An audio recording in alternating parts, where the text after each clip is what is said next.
Welcome to Commander Central, episode 307, and today we'll be looking at patron supporter Jacob Benoit's Pramikon Sky Rampart deck, the Swolacon Sky Elbow Drop list, as he calls it. I'm Dana. I'm Max. And I'm Chris. Boys, how's it going today? How you guys doing? It's almost Friday. Almost. Not quite. Almost. At least this week you didn't convince yourself it was Friday when it's not. True. I should, though, because I would be totally fine for a 3-day weekend. I have parent-teacher conferences to go to tonight, which aren't very exciting because my son spends most of his day at the school my wife goes to, so if there's anything worth reporting, she already knows it, but it's his last parent-teacher conference for junior high, so I feel like I should actually go regardless of whether or not it's going to be very useful, so that's what I'm planning on doing this afternoon. Chris, how did the pre-release go for Neon Dynasty this weekend at the shop? What? There was a pre-release? I don't remember because, I was there for 12 hours, 13 hours a day for 3 days straight. How many did you get to play in? One. Just the one I was there for? Yup. Okay. I thought it was a lot of fun to play, number one. I enjoyed the deck I was able to put together. It seemed like everyone I played against was able to put together a pretty cohesive deck. That isn't always the case, but I felt like I knew what everyone's deck was trying to do, even if it didn't really work. And it seemed like most of the games went very, very quickly. And not too quickly, but like just sometimes you get those events where very often the games stall out and people are going to time. It felt like everyone's games went pretty speedily as well. Well, you're very fortunate that the Sunday that you came in and played, that's how it played, because the 6 of them before that, everyone went to time during every single round. Yes, that's why I'm like, all right. This is all just like a nightmare. I don't even want to remember it now. Well, I really enjoyed the experience. Again, maybe I got lucky with my deck, the people I played against got lucky with theirs, but yeah, it was a lot of fun. Yeah. The sagas, I thought even the common and uncommon ones were useful. They flipped pretty easily. I was wondering how many I wanted to run in my deck because I'm like, I feel like this is going to be super slow. But I mean, I dropped a couple of them early. They flipped into creatures very quickly. They were useful. Yeah, it was a good experience. I really was happy with it. I liked it so much. I wound up buying a box for the first time in forever, just because I was like, that was just a lot of fun. I just want to crack a box now. Yeah. Dang. Yeah. And of course, I've in the box I opened 4 of the legendary lands, and it was all the red land. Oh, that sucks. I was like, why couldn't it have been 4 Boseijus? That'd have been nice. Or at least 1 Boseiju, but nope, it was 4 of the, probably the worst of the 4 channel lands. But it is what it is. It's nice cracking a box once in a while, and I did enjoy the experience a lot. I'm really kind of hyped for this set, despite going into it without a lot of feelings. So, very cool. You should come in on Friday and draft. I can't. I have something going on, but I actually do want to draft the set at some point. So I'm going to try to get in at some point for an F&M to do it. Yeah, I want to really draft it too. So yeah. Did you open an Ishin in your box? I did not. Dang it. Yeah, sorry, man. I did not. Ishin? That's the deck you're brewing, right, Max? Yes. The Jedi, right?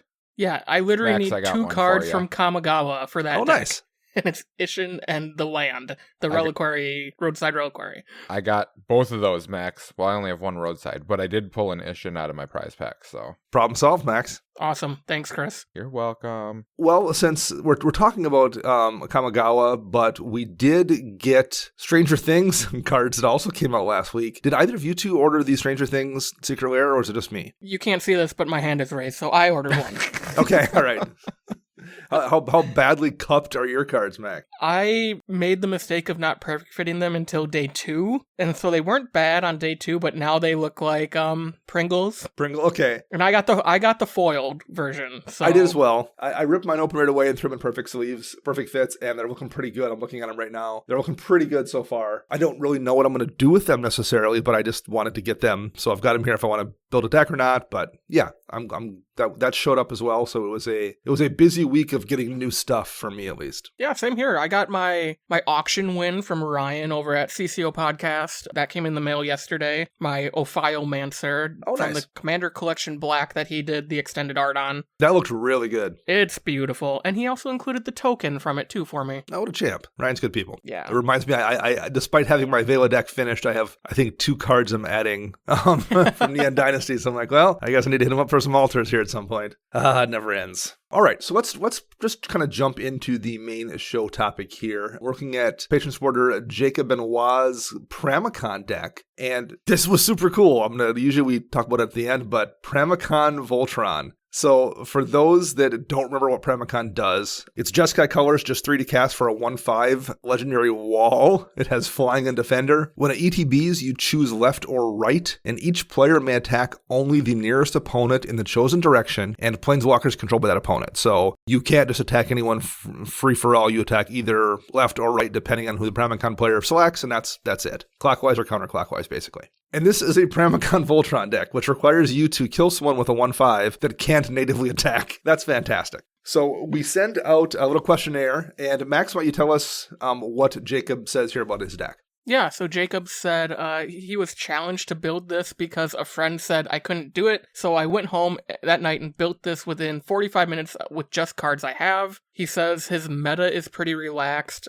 He is usually the only person who plays single-targeted removal in the group, and he usually is the one playing board wipes, which annoys other players, so it's another reason why I built this deck. Most of the decks in my group win with one big turn of attacking occasionally. Someone will win with a combo. And then the goal of this deck is to get Pramikon out early to control who can attack him, and then suit up, get rid of that defender ability somehow, and then swing away. Yeah, well, my kind of deck. I agree with that. The biggest weakness of a deck like this, is that Pramikon has defender, and it is a Voltron deck. So, and besides that weakness is, how long it takes to build up, to get the cards out, key pieces that you need for it. He also knows that there's a lot of moving parts, and there are no counterspells in this list. And that should probably change, which I am not so sure on that one. I will discuss that here in a little bit. And then he says that he doesn't think that the mutate cards are all that helpful that are in the deck, because I do believe he's playing, I looked it up, I think it's every single one that's in the Jeskai color list, but does not know what to replace them with outside of counterspells. Also, before we say anything at all about it, yes, Scavenger Grounds, Homeward Path, and a Land Destruction land will be added. All right. And then he told us the budget limit for all of the cards, or like for a single card, would be $20, due to the fact that his wife and himself are both trying to buy a house. Okay, that makes sense. So we do deck tech, we do a bunch of different ways. This kind of deck, we're just going to, we'll make suggestions, but this is mostly a show and tell kind of deck. You're not building Pramikon, Sky Rampart, Voltron if you're looking to be super competitive. No. that's not what you're doing. So it's not going to do us any good to offer a bunch of really competitive options or ways to make this into a cutthroat deck. Obviously, Jacob's trying to win with it, so we'll offer suggestions that will help it maybe win more often or more easily, but this is mostly just us looking at a really ridiculous cool list. So we're going to kind of be commenting on cards and talking about it more than we are trying to make it that much better. So with that in mind, Max, why don't we look at the land list we have here? Yeah, so knowing that this deck was built with what he had at home in less than an hour, the current land base goes as follows. A command tower, an exotic orchard, 10 islands, 6 mountains, 15 plains, a rogue's passage, and a Temple of Epiphany, which is the red-blue Scryland.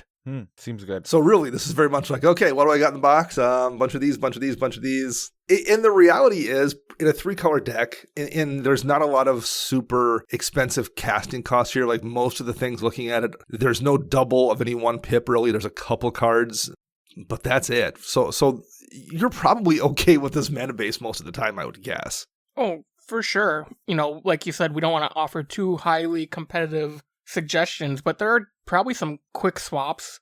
Knowing that there are a ton of basics in here for some really low priced duels, monetary wise. Yeah, any of the new ones that have been printed recently. Yep, all the ones from the new Innistrad sets are all under like $10 in these colors. The Czech lands in these colors are all under 10, and so are the arena lands from Battlebond and Commander Legends. Yep. My rule of thumb for this kind of thing is, particularly if you're playing in under 3 colors, and you're not playing a cutthroat deck, you're probably fine with basics, and if you do want to put duels in, just put ones in that come into play untapped 95% of the time, because most sets we get those ETB tapped duels that like gain you a life or something. They usually put them in the common slot for fixing for draft. Yes, you can run those, but like in a 2 or 3 color deck, I would rather just run a basic that comes into play untapped than run a dual that comes into play tapped. Yeah, the color fixing you need in a 2 or 3 color deck for the most part just isn't that onerous that you need to run lands that come into play tapped. So yeah, all the ones you guys mentioned are great, and if you've got them, run them. But I definitely would say don't feel you need to run duals in this kind of a deck so badly that you have to run ones that are going to kill your tempo. Just run basics or run ones that don't come into play tapped if you can get a hold of them. And yes, I mean, there's room for some utility lands here, like Jacob mentioned in his notes. I mean, you can always get away with Strip Mine or a Scavenger Grounds or whatever, but he knows that and just doesn't have in the deck, and so we'll just kind of move on here. Chris, what are the instants in the deck? Instants. There are 9 instants in this deck. We have Boros Charm, Chaos Warp,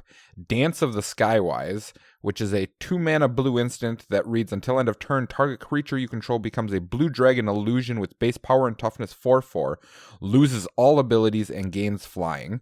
Dragon Shift, which is same as Dance of the Skywise, except for it costs a 1 colorless blue and a red, but also has an overload cost that will allow you to turn all your creatures into blue and red dragons that are 4/4 flyers. You have Generous Gift, God's Willing, Path to Exile, Sejiri Shelter, I think I pronounced that right. I believe so. Which is one of the MDFC lands. It is one that gives protection from a color of your choice until end of turn.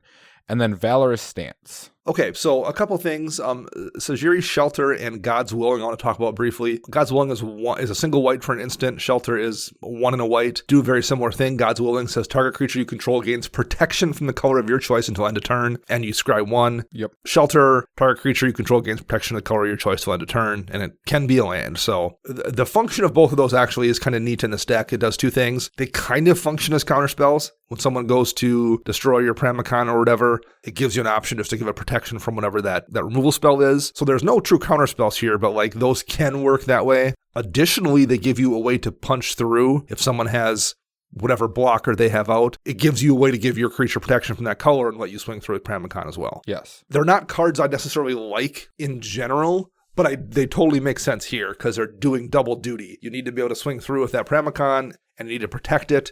Those cards do both of those things. So actually, I kind of like them here. I like them a lot due to the simple fact that playing so many mutate creatures, you want to protect that mutated creature at all costs. Otherwise, you're just, you lose so much value if that creature were to die. So why not play as much protection as possible?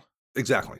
The other 2 weird ones here, Dance of the Skywise and Dragon Shift, Chris told what they did. For those who didn't catch the trick there. This is so awesome. I love this.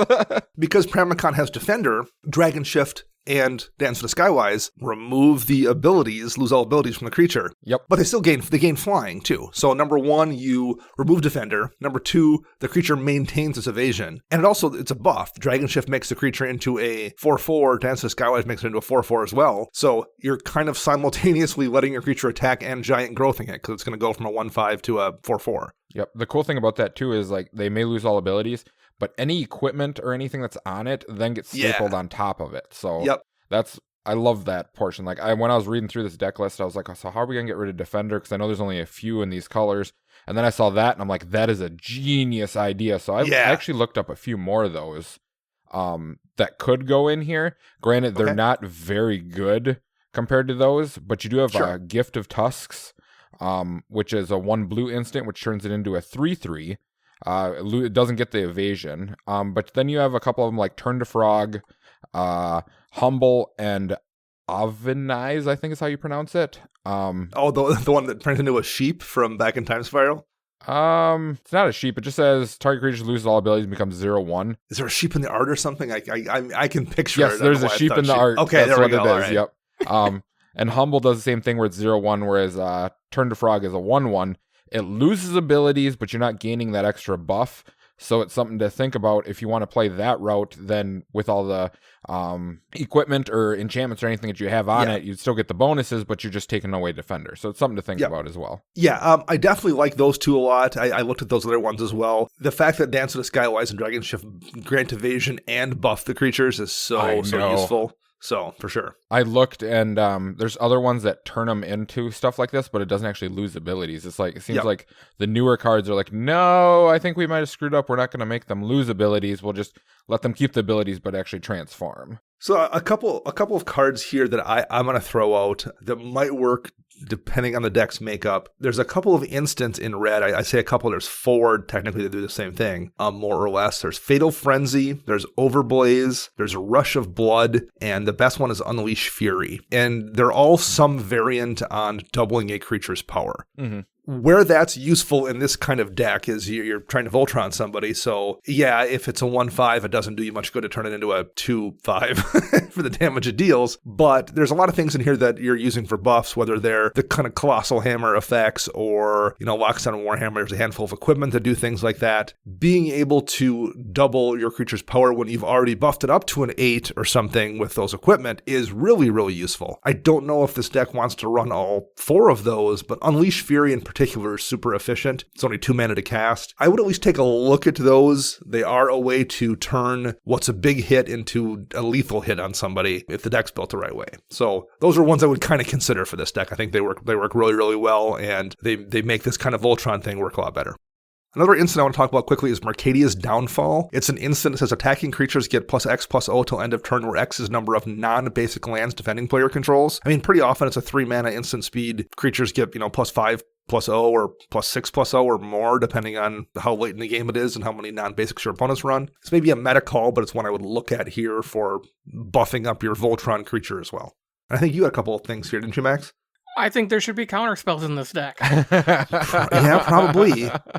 I understand that it probably is not going to make his playgroup happy, but seeing that we are in colors where removing Defender is quite difficult, I would hate to see someone board wipe and you get rid of our enchantment wipe and get rid of the few things in here that statically remove Defender. Sure. And I'm not talking you need to run a Pact of Negation or, a Force Will. A negate works.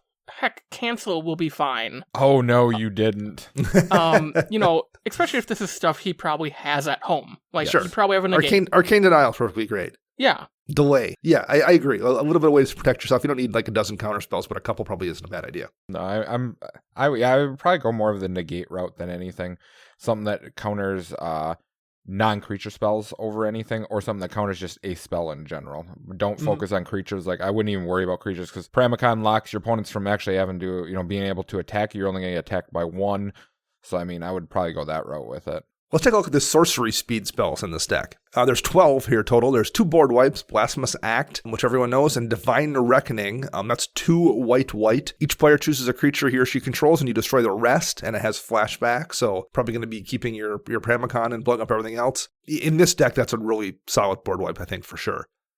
Fabricate, which is a tutor, lets you grab an artifact, which is probably going to be an equipment here. Ideally, tutor lets you grab an enchantment, so both ways to grab Voltron things you need. A Merchant Scroll lets you search your library for a blue instant or interrupt, so basically blue instant, and that'll probably be used to grab things like Dance of the Skywise or Dragon Shift as it stands right now. Mercurial Transformation, it's one of those cards that we talked about that turns a creature into a thing, in this case probably a octopus with power and toughness 4/4 to lose the defender off it. Open the Armory, another way to search up an aura or equipment to buff up the commander. Preordained, just a useful way to dig down. Seize the Day lets you give one creature an additional attack step, and it has flashback. So pretty often for 7 mana, you can just get 2 additional attacks with your Pramikon. That's a really good card here. Savin's Reclamation, nice piece of recursion to get permanence with mana cost 3 or less from your graveyard back to the battlefield. Steel Shaper's Gift, which is just another tutor for equipment. And Vandal Blast, just to blow up everyone else's artifacts. Any sorceries that you like here, Max? I like the tutors, Fabricate, Idyllic, Open the Armor, Open Returns, I believe. Oh no, it's a tutor. I like those because a lot of the stuff that removes Defender fall into those groups, artifacts or enchantments, and having ways to get them is great, especially in this deck where you're not tutoring. Yeah, it's going to be linear, you're going to be tutoring probably for the same sets of cards, but those cards are helping you play your deck versus in other decks where you're automatically tutoring for that win con. I think this is a great way to use tutors in this deck. Any ones for you, Chris, that jump out that you find particularly interesting here? Savin's Reclamation. I think that card is phenomenal in this deck. I absolutely love it because all the key pieces that remove Defender are at that 3 or less mark. So having a piece that's going to bring them back, not to mention bringing back any of your creatures who are extremely powerful at 3 or less, is just super good too. I mean, throw Pramikon in the graveyard and then just bring it back. I mean, either way, it's pretty good. Yeah, I agree as well. I probably wouldn't run as many tutors. I'd run more draw, but that's me. Maybe that's a personal playstyle thing. I get why there's a bunch of them in here. Totally makes sense in this deck. I mentioned I like Divine Reckoning a lot, and I do. The couple suggestions I have here, Insult to Injury is a sorcery from back in on Cat Block, and it's another damage doubler essentially, so it's a way to double up the damage a creature's going to be dealing, so it's useful in a Voltron deck that lets you kind of go over the top. I think the instant speed spells I mentioned earlier are better, but it's just one more option if you want to stack a bunch of those. So Insult is really the only sorcery I had suggested here. I don't know what else I would even change here too. Maybe a draw spell or two, but I think this is a pretty good looking list. I especially like Seize the Day here. Perfect card for this deck. Yeah, Seize the Day. I'm surprised more people don't actually play that card. It is really, really good. I think it didn't have a reprint until fairly recently. I think people just didn't know it was a card for a long time because it hadn't shown up since back in Odyssey Block or something. Okay. Yeah, it had a reprint in Ultimate Masters and a Secret Lair, apparently. Oh, it looks like the Arcane Secret Lair. Okay. So until Ultimate Masters, people probably just were like, didn't even really realize it was a thing. Dana, you touched on Divine Reckoning. I kind of like Single Combat better. Okay. Because single combat is a sacrifice, and it hits planeswalkers. Because everybody chooses a creature or planeswalker they control and sacrifices the rest for one more mana. And people can't cast creatures or planeswalkers until the end of your next turn. And you're always going to choose Pramikon, which probably has some artifacts on it. And you can just start swinging away while everybody else can't swing at you or can't cast stuff to swing, Yeah, good point. The flashback is kind of nice in Divine Reckoning, but yeah, no, single combat's a really good card as well. Both of them. Just run them both. Yeah. Run them both. Right. Chris, you want to jump over and walk us through the enchantments in this deck? Enchantments. Sure thing, Dana. We have 10 enchantments. We have All That Glitters, Animate Wall, which is an aura that allows you to attack with a creature as though it weren't a wall. Aqueous Form, Darksteel Mutation, Fighter Class, which Fighter Class is a saga that allows you to tutor up equipment. Chapter 2 lets you reduce the cost of equipment. And then Chapter 3, whenever a creature you control attacks, up to one target creature blocks this combat if able. So it's a force block type of thing. Ghostly Prison, Rhystic Study, Rolling Stones, which is a worldly enchantment. Well, not worldly, but for you anyways, that allows your walls to attack as though they weren't walls. Steal the Godhead, and Whirlwind of Thought.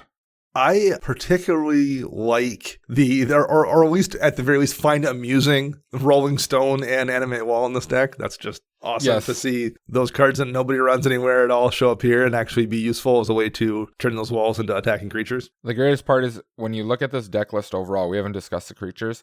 Pramikon's the only creature with Defender in this deck. Yeah. So that's the only card that those cards are even helping with. And they're both at the threshold that they can be brought back with Savin's Reclamation if at some point Pramikon gets blown up. One I don't love here maybe is Ghostly Prison. I think it's a good card, but you already by default have a commander who keeps two of your three opponents from being able to attack you. And assuming you haven't had a chance to swing yet, it's a 1/5 blocker. I'm not sure you need the defense from Ghostly Prison enough to care about it really. I can get behind that. Yeah, I can agree with that. And I also love Whirlwind of Thought is I think a good card, but in this deck, especially where there's only 12 creatures, that means almost every spell you cast just draws you a card. That's really, really good here too. Yeah, I'm not a huge fan of Aqueous Form in this. Just because, an enchanted creature can't block, then it forces you where you have to be attacking with it in order to even get the trigger. It's not doing anything otherwise, and it's only giving you a scry.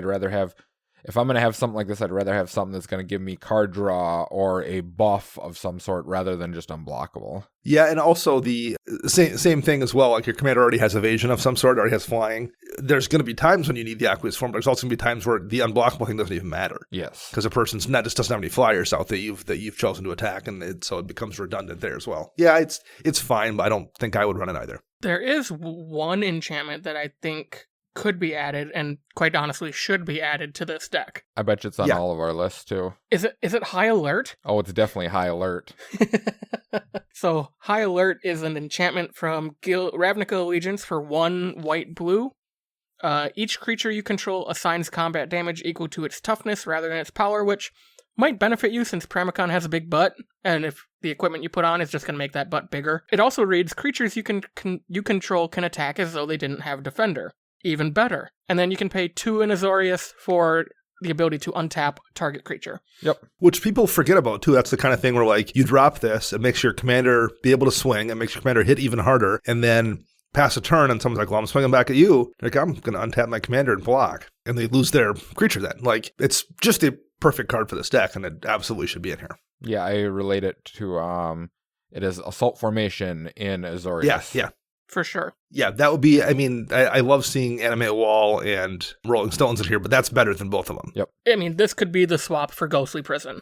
Yeah, honestly. yeah. Same mana of cost, actually does something that's going to help you win the game faster. The other one I like here, I like Duelist Heritage a lot, almost in any deck, but like especially a Voltron deck, the ability to just give a thing double strike is super, super useful. But it's not just your creatures. You can give them to somebody else too. And you're always going to have somebody who's attacking somebody who isn't you. And being able to do extra damage by giving their attacking thing double strike is very, very nice. So it's a solid card, and it's one I think would really shine in this deck especially. And it's great in a lot of decks, but like here I think could be even better than usual.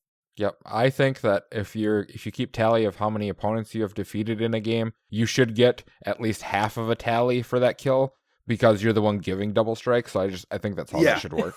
Yeah, exactly. Good. Yep. I'll remember that moving forward, Chris, because I run Duelist Heritage in like 3 decks. Seriously, it's such a good card. Yeah, again, everything else here is great. I mean, like, all the glitters is going to be hit pretty hard in this deck, considering how many artifacts and enchantments there are. Dark Mutation is just a great little piece of removal as well. Rhystic Study, obviously, is a crazy busted card. Steal the Godhead's quite decent here. It's going to give your commander lifelink and unblockable. I think that feels much better than Aqueous Form, and I'm not sure you want the redundant effects. So I do think Aqueous Form and the Ghostly Prisoner are the two I would probably wind up replacing with something else that we suggested. But by and large, I like all this stuff. Max, why don't we look at the artifacts now? Sure, there are 20 artifacts. We have Blackblade Reforge, Boros Signet, Colossus Hammer, so this is the one that costs 1 to cast, 8 to equip, but the creature gets +10/+10 and loses flying. Commander's Sphere, Felwar Stone, Fire Shrieker, this gives something, the equipped creature double strike. We have Hero's Blade that automatically equips to a legendary creature when the creature enters the battlefield. We have an Izzet Signet, Loxodon Warhammer, just a nice +3/+0 trample and lifelink. Midnight Clock, a cool mana rock and draw card. Mind Stone, Robe of Stars. This was a newer card from AFR. Equipped creature gets +0/+3, and then you can astral projection it for 1 and a white. Equipped creature phases out, so that's some cool protection for Pramikon. Soul Ring, Sundial the Infinite. This just ends the turn. Sunforger, Swiftfoot Boots, Talisman of Creativity, Vorak Battle Horns. This is one I'd never seen before. It's 2 to cast, 1 to equip. Equipped creature has trample and can't be blocked by more than 1 creature. And then Warmonger's Chariot is 2 to cast. It's an equipment. You equip for 3, the creature gets +2/+2, and as long as the equipped creature has Defender, it can attack as though it did not have Defender. And then there's a Wayfarer's Bauble to round out the group. Yep.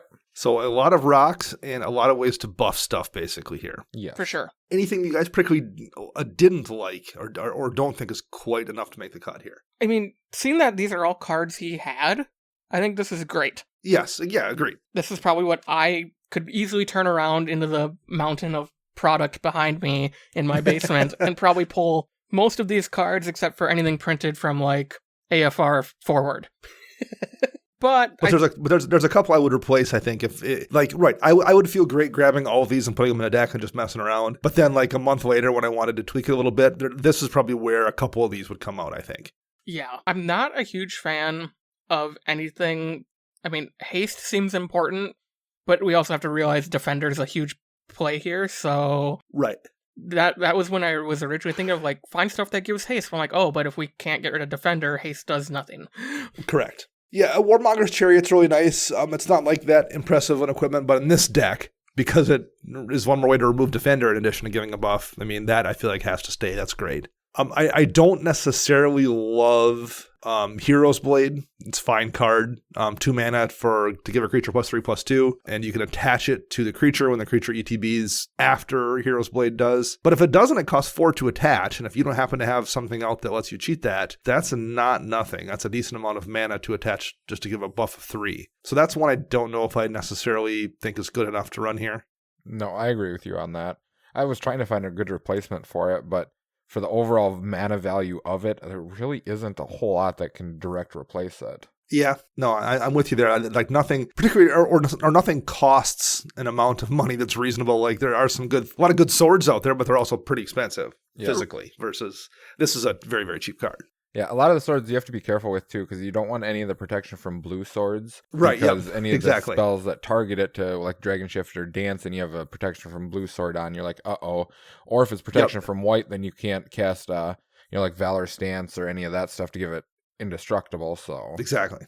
I definitely think one that could replace Hero's Blade would be like Sword of Vengeance. It's essentially the same 3 to cast, 3 to equip, but you get more abilities and a smaller buff. You're getting +2/+0, but you get First Strike, Vigilance, Trample, and Haste, which we kind of just discussed. But that would probably be a decent replacement just because of all the keywords more than anything. Yep. The only one that I would even consider throwing in here as a replacement for a couple of these things is Nettle Cyst. Yeah, Nettle Cyst is really good. Yeah, +1/+1 for each artifact or enchantment you control. 3 to cast, 2 to equip, but it is living weapon, so it comes out as a creature to begin with. So it's something that you can play around with as you're getting everything set up to start beating with Pramikon.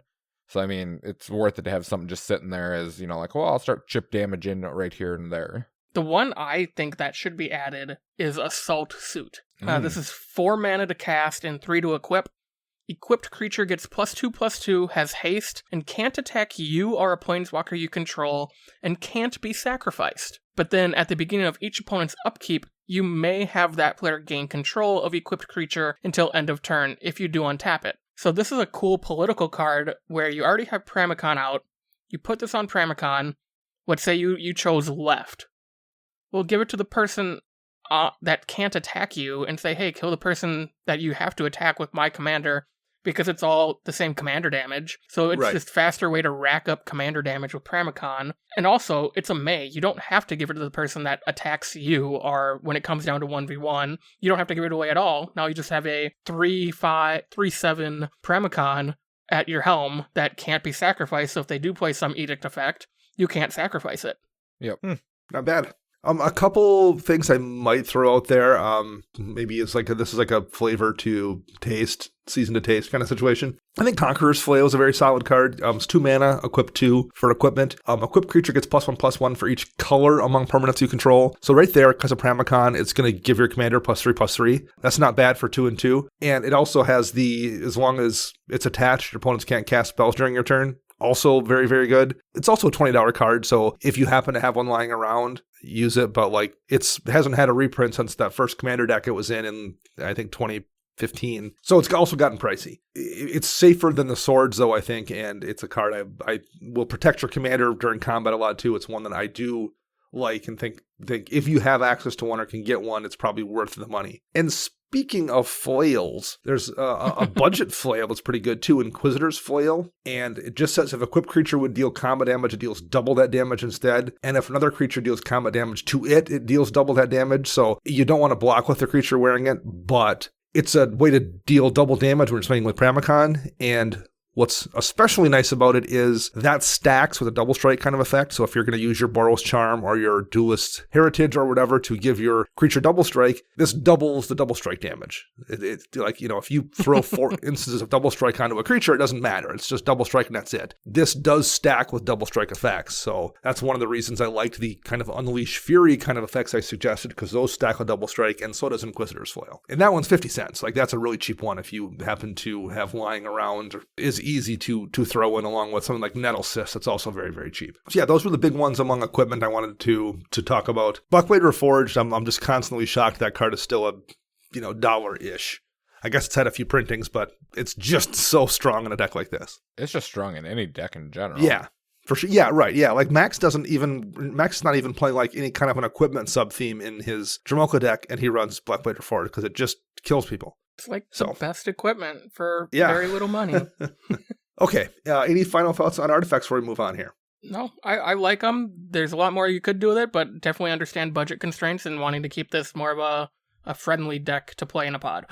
Yep. All right. Let's go over to creatures here quick. There's 12 of them in the deck. Arden, Intrepid Archaeologist. That's just a way to equip stuff for free. Brass Squire is a 3-drop artifact creature mirror. And same thing, you can tap Brass Squire to attach an equipment you control to a creature for free. Dreamtail Huron is one of those mutate monstrosities. Heliod's Pilgrim is another tutor to go get a aura card. Lord Dracus, mutate creature.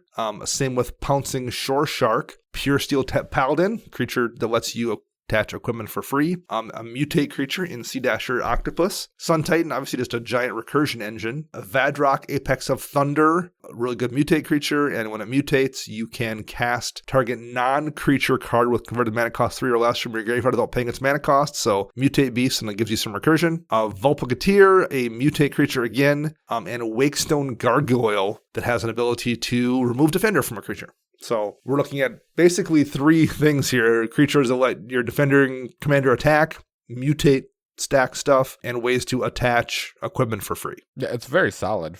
It's like a very set in stone game plan. This is what I'm going to do, and I'm going to stick to it. So there is no like bouncing around with that. Yeah. Anything you would change here, Max, that you would add or remove? I kind of agree with Jacob that the mutate creatures probably don't do a lot here since they don't remove defender. Like, it'd be different if once you mutate, it loses any of the abilities of the below card, but that's not how it works in the 3,000 words of rules text for mutate.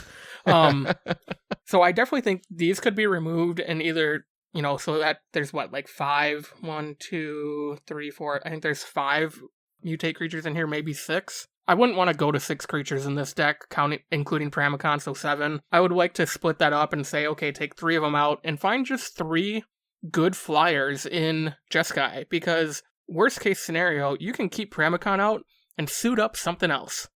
Yeah, for sure. I like having that backup plan, and flying is just nice. Evasion, Yep. And then I would take the other 3 or 4 that you need to cut and add a counterspell or add different equipment. Just spread those assets other places in the deck versus having creatures that aren't doing anything for you. Yeah, I tend to think kind of the same thing, Max, that the suggestions I actually had, if you wanted to pull the mutate stuff out and put in things like that. I mean, obviously you can just go with great blue creatures like a Consecrated Sphinx or something. I mean, that's perfectly fine to suit up to, and it's going to draw you a gazillion cards. But if you want to focus on things that might fit the deck a little bit more creature-wise, there's things like Indomitable Archangel, 2 and a white, and it gives artifacts you control Shroud as long as you control 3 or more artifacts. So with 20 artifacts in this deck, going to protect your artifacts as well as being something because it has evasion and it's a 4/4. You can suit it up and swing in with you need to if you need to, while also kind of protecting your stuff. If you don't need to suit it up, so worst case, it just sits there and keeps someone from removing your Blackblade Reforge. I also think similarly, Shimmer Dragon is decent. 6 mana for a 5/6. It has evasion. If you have 4 or more artifacts, it has hexproof. So again, the artifacts that you're using for mana rocks and equipment are going to protect the Shimmer Dragon. And as a bonus, you can tap 2 untapped artifacts you control to draw a card. So tap that Loxodon Warhammer and that Robe of Stars or something just to draw a card. And there's no downside to it. They're still attached as equipment if they're tapped. But there's a little bit of bonus draw baked in there as well. And it's a creature, like I said, that protects itself and can swing in if need be. And it's got a pretty big body as well. The last creature I kind of wanted to throw out here is a new one, Lion Sash. It's a 1/1 for 1 and a white for the Equipment Cat. And for a single white, exile target card from a graveyard. And if it was a permanent card, put a +1 counter on Lion Sash. So number 1 right there, it's a way to deal with graveyards if people have problematic stuff in their graveyard. It buffs the Lion Sash. And if you choose to reconfigure it and equip it to something, the creature gets +1/+1 for each counter on Lion Sash as well. So before the end of someone's turn, you dump 3 or 4 mana into it and remove anything at all scary from graveyards, put 4 counters on it, and go back to your turn and then equip it and hit somebody in the face for a good amount of damage. And you can keep buffing it, as long as there's white mana and stuff in graveyards. Yeah, so it just does all the things this deck wants to do. You can deal with graveyard problems. You can have it as an attacker if you need to. You can use it to suit up your Pramikon to deal more damage. It's efficiently costed. I think that would be a good fit here also in terms of creatures. Yeah, I tried avoiding anything from the new set just because, people probably don't have their hands on it quite yet. Sure, yeah. But there are a lot of good cards. I was thinking of the Lizard Blades as well, which gives double strike and that stuff. It's a 1/1 for 2. So, there are quite a few of those new cards, which if you can get your hands on them, go for it. You bet. Any particular ones here that you like that you thought were really interesting that just showed up in this deck that anyone wanted to talk about briefly? I like the Planeswalker in here, Will Kenrith. Yeah. I mean, that's awesome. I mean, Will actually does something phenomenal in this deck by, oh, hey, guess what? We're just going to remove, abilities, so why not? So it does double duty. So Will's +2, up to 2 target creatures, each have power and toughness 0/3 and lose all abilities. So you remove the defender from your commander, and then just the scariest thing that could attack you, because only one person can attack you, you just turn that to a 0/3 as well. Or if you already have some way to attack with Pramikon, then you just disable 2 of their best creatures that might swing at you. Yep. I've never thought this card was that amazing. This is a absolutely perfect deck for Will Kenrith. Yeah, I saw it in here when I first opened up the deck list, and I'm like, what is this? So I started reading it. I'm like, oh, yeah, this fits in perfect. Exactly. Yeah, perfect. For creatures again, I mentioned Wakestorn Gargoyle. It's similar to Rolling Stones and Animate Wall. I just love when dumb cards that are bad in every other deck wind up being really good in the deck, so I'm glad to see that show up here also. Yes. So I personally don't run Heliod's Pilgrim in my Enchantress deck. Okay. But I really like that there is the balance of enchantments is more towards the auras in this deck, because obviously the ones that disable defender have to be auras, but right. I really like that, again, it's another utility tutor, I will say, to go get that key to unlock being able to play the game essentially with this deck. Yeah, the tutors are never dead here. Either the first thing you go get is a way to allow your commander to attack, and then if you already have that, then you just go get a way to make it do a ton of damage. Right. Yeah, this isn't just a situation where someone's like, I'm running tutors to go get the same combo piece every time, and there's nothing wrong with that, but I'm saying that's sometimes the thing you see with tutors. Like someone's just running 7 of them because they want to go get the same combo every time. This isn't that. It's like there's always going to be a good target, and it might well be a different card every single time. Yeah, cool part is like, the tutors are, well, in order to make this deck function, I have to tutor up these cards. It's the only way this is happening. Right, I'm dead. Exactly. Yeah.